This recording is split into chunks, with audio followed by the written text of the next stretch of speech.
Hello students, welcome to e learning hub. तो जैसे कि आप देख सकते हो कि हम एक नई सीरीज़ शुरू करने जा रहे हैं, टीचिंग एप्टीट्यूड एमसीक्यू हिंदी में। तो ये सीरीज़ का पहला पार्ट है। तो हर सीरीज़ में आपको 20 क्वेश्चंस मिलेंगे। ये 20 क्वेश्चंस जो हैं वो सारे के सारे इम्पोर्टेंट क्वेश्चंस हैं जो कि previous years NET KVS CTET वगैरह में ये सारे क्वेश्चंस आए हुए हैं। तो चलो इसको शुरू करते हैं। तो पहला क्वेश्चन है, व्यय और दंड का प्रभाव बच्चों को अनुशासनहीन बना सकता है। इस कथन से आप,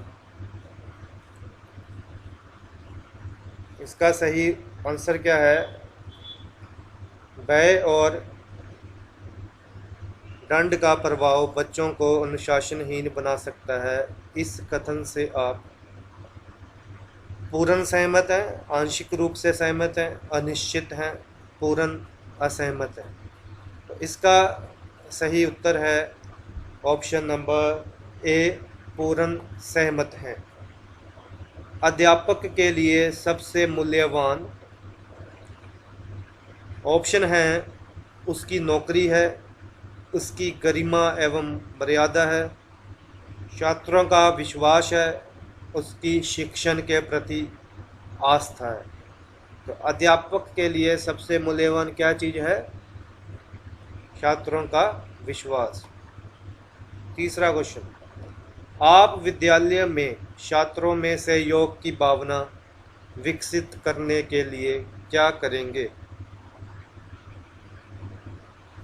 इससे संबंधित उदाहरण प्रस्तुत करेंगे, सभी शिक्षक मिलजुल कर कार्य करेंगे, विद्यालय में पाठ्य सामग्री क्रियाओं का आयोजन करेंगे, मिलजुल कर कार्य करने के महत्व को बताएंगे।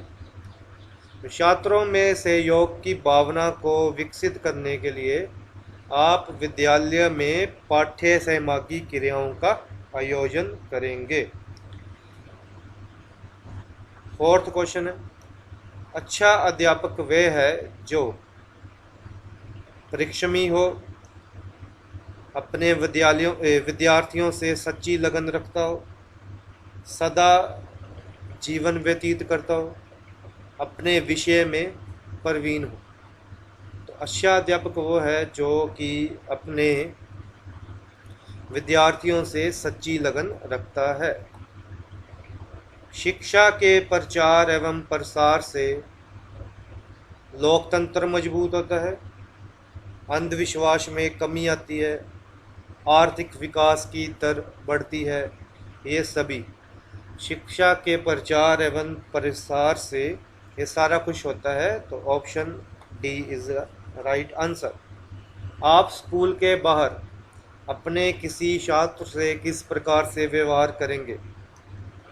अजनबी की तरह उससे बात करना पसंद नहीं करेंगे, बहुत गंभीर होकर, मित्रों की तरह। आप स्कूल के बाहर अपने किसी छात्र से किस प्रकार से व्यवहार करेंगे? अजनबी की तरह नहीं करोगे, ये भी नहीं करोगे कि उसके बात करनी पसंद नहीं करनी, ना ही मित्रों की तरह रहना है। तो ऑप्शन सी इसका सही उत्तर है। शिक्षा तभी सार्थक होगी जब पाठ्यक्रम केंद्रित हो, छात्र केंद्रित हो, रोजगार केंद्रित हो, समाज केंद्रित हो। शिक्षा तभी सार्थक होगी जब छात्र केंद्रित हो। आप परीक्षा के दौरान कक्षीय निरीक्षक का कार्य कर रहे हैं, उसमें विद्यालय के प्रधानाचार्य का पुत्र परीक्षा दे रहा है। यदि वे अनुचित कार्य करता है तो आप क्या करेंगे? उसकी अनदेखी करेंगे, परिणाम की परवाह किए बिना उसे अनुचित साधन प्रयोग नहीं करने देंगे, प्रधानाचार्य से परीक्षा के बाद शिकायत करेंगे, उसे रोकने का साहस करेंगे। तो इसका सही उत्तर है परिणाम की परवाह किए बिना उसे अनुचित साधन प्रयोग नहीं करने देंगे। सभी स्टूडेंट्स आपके लिए इक्वल हैं। तो ये नहीं सोचना कि अगर वो प्रधानाचार्य का पुत्र है तो उसके लिए कुछ नहीं किया जाएगा। अगला क्वेश्चन, शिक्षकों के चयन में चयन बोर्ड को प्राथमिकता देनी चाहिए। टीचर सेलेक्ट करने हैं तो सिलेक्शन बोर्ड को किस चीज़ को प्रेफरेंस देनी चाहिए? पिछड़ी जाति के लोगों को, अल्पसंख्यक समुदाय के लोगों को, सभी वर्गों के लोगों को उनकी अभियोग्यता एवं अभिवृत्ति के आधार पर, महिलाओं को। तो ये तो क्वेश्चन पढ़ने से ही क्लियर हो रहा है कि सभी वर्गों के लोगों को प्राथमिकता देनी चाहिए उनकी एलिजिबिलिटी के हिसाब से, उनकी क्वालिफिकेशन के हिसाब से। ये नहीं कि पिछड़ी जाति के लोगों को ही प्राथमिकता दे दी, या अल्पसंख्यकों को दे दी, या महिलाओं को दे दी। तो सभी वर्गों के लोगों को प्राथमिकता देनी चाहिए। यदि कोई छात्र ईमानदारी पूर्वक कार्य नहीं करे तो आप ईमानदारी छात्रों को पुरस्कृत करके उसे शर्मिंदा करेंगे।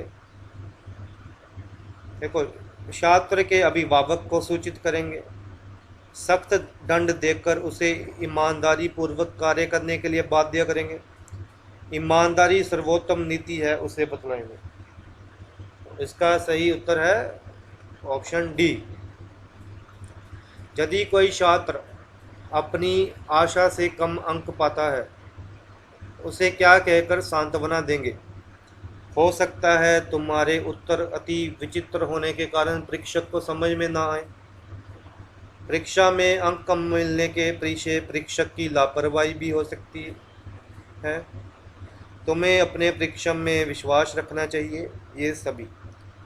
तो इसका सही उत्तर है ऑप्शन सी, तुम्हें अपने परीक्षा में विश्वास रखना चाहिए, अगली बार तुम्हें अच्छे मार्क्स मिल जाएंगे। उसी शिक्षक को समाज में वास्तविक मान सम्मान मिलना चाहिए जो छात्रों में अति लोकप्रिय हो, बहुत विद्वान हो, अच्छे परीक्षा फल देने को महत्व देता हो, अपने पद के दायित्वों का निर्वहन ईमानदारी और निष्ठा से करता हो। तो ऑप्शन डी इसका राइट आंसर है। यदि आपका लेख आपका कोई अन्य साथी अध्यापक अपने नाम से प्रकाशित करा देता है तो आप उसे क्षमा करेंगे, प्रकाशक को कानूनी नोटिस के द्वारा सूचित करेंगे, उसे बुलाकर बात करेंगे, इस बात पर ध्यान नहीं देंगे।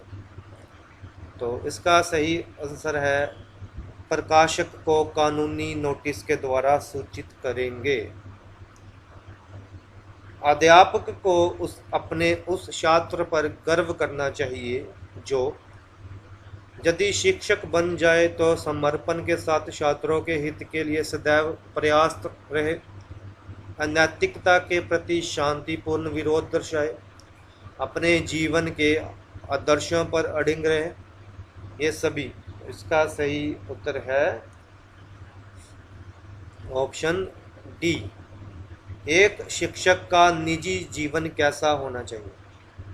पद की गरिमा के अनुरूप होना चाहिए, अति गंभीर और दिखावापूर्ण होना चाहिए, चाहे जैसा हो इससे अंतर नहीं पड़ता, स्कूल के मानक के अनुरूप होना चाहिए। तो उसका सही उत्तर है ऑप्शन ए, पद की गरिमा के अनुरूप होना चाहिए। छात्रों में वैज्ञानिक दृष्टिकोण उत्पन्न किया जा सकता है विज्ञान की शिक्षा के द्वारा, तर्क संगत विचारों के प्रस्तुतिकरण द्वारा, दर्शन एवं मनोविज्ञान की शिक्षा द्वारा, ये सभी। तो इसका सही उत्तर है तर्क संगत विचारों के प्रस्तुतिकरण द्वारा। शिक्षण की समस्याओं को हल करने का दायित्व किसका है? प्रधानाचार्य का, शिक्षकों का, सरकार का, शिक्षाविदों का। इसका सही उत्तर है ऑप्शन बी, शिक्षकों का। शिक्षक की योग्यता एवं आचरण का सबसे अच्छा मूल्यांकन करते हैं।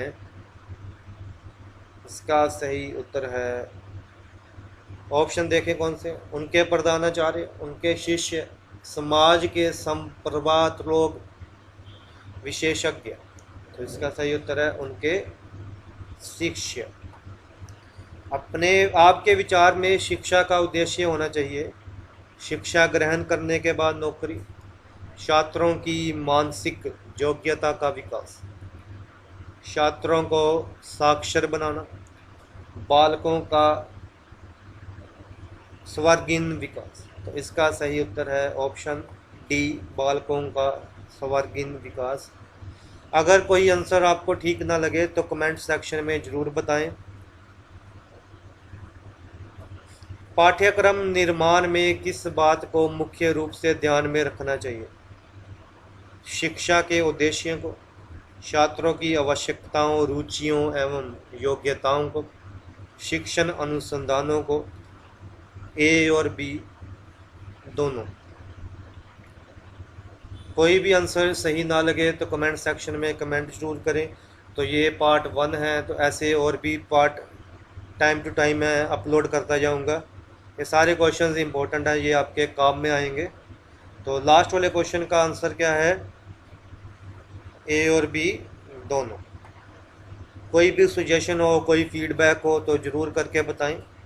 Thank you for watching this video.